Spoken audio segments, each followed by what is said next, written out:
د استقبال رمضان لپاره جشن مناول د هغه لپاره پروګرامونه انعقاد کول محفلونه سجاول د داسې کارو په شریعت کې بالکل هیڅ حیثیت نشته.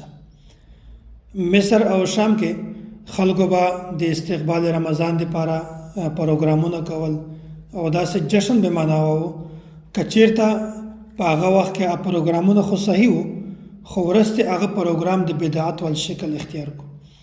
نن سبا که مونږ یوه داسې جلسه وکړو یا پروګرام وکړو د استقبال رمضان لپاره چې رمضان المبارک میاشت روانه ده د دغه د استقبال لپاره مونږ دا پروګرام کوو که اوس دا پروګرام صحیح خو یو وخت په داسې وي چې دا پروګرام ما د بدعت ول شکل اختیار کړي.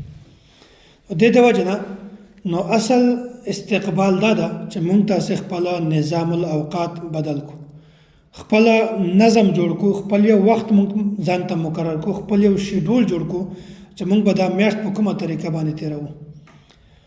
نو اوله خبره دا ده چې مونږ به د رمضان مبارک لپاره خپل ځان چې کومه ده د عبادت لپاره د بالکل فارغ کو. کوم داسې کارونه دي چې هغه مونږ د رمضان مبارک په میاشت کې پرېښودلی شو چې هغه کارونه مونږ پرېږدو او بالکل په دا میاشت کې صرف مونږ عبادت وکړو. او کوم داسې کارونه دي چې هغه کارونه مونږ کمولی شو بیا هغه کارونه مونږ کم کو او په دې میاشت کې مونږ عبادت زیات وکړو. کوم داسې کارونه دي چې هغه مونږ کمولی نه شو یا پرېښودلی نه شو خو مونږ یې مؤخر کو چې دا میاشت مونږ عبادت کوو په بله میاشت کې مونږ دا کارونه کوو نو کارونه مونږ مؤخر کو. بیا به انشاءالله په داسې طریقه باندې چې کله مونږ نظام الاوقات جوړ کو بیا به د دغې میاشتې روحانیت او د دغې میاشتې انوارات او برکات به مونږ تاسو ټولو ته حاصلېږي. نو په دې میاشت کې اول شی دا ده چې مونږ کله د دې میاشتې استقبال کوو مونږ به اول دا کوو چې خپل د فرایضو او د واجباتو اهتمام وکړو. فرض منځونه یا واجب منځونه یا نور داسې چې کوم منځونه دي هغه مونږ اهتمام وکړو. حضرت ابو هریره رضی الله تعالی عنه نه دا مروي دي وایي ما نبی علیه الصلاة والسلام نه دا اورېدلي دي. رسول الله صلی الله علیه وسلم وفرمایل چې ای صحابه کرامو ما ته دا خبره بیان کړئ چې کوم یو سړی داسې وي چې د هغه د کور مخ ته یو نهر وي او دا سړی 15 وخته په دغه نهر کې لامبي غسل کوي ځان پاکوي آیا د دغه سړي په جسم باندې به ګندګي او داسې خری دا پاتې شي او که نه؟ صحابه کرام ورته چې نه. نو رسول الله صلی الله علیه وسلم ورته فرمایل چې دغه مثال د 15 منځو ده چې کوم سړی 15 وخت لمونځ کوي داسې سړی به بالکل ګناهونه هم نشي پاتې. الله تعالی د داسې سړی ټول ګناهونه ټول خطاګانې دا ختم کوي. نو که مونږ تاسې صرف لمونځ په صحیح طریقه وکړو نو بیا الله تعالی د مونږ تاسې ټولې خطاګانې دا معاف کوي.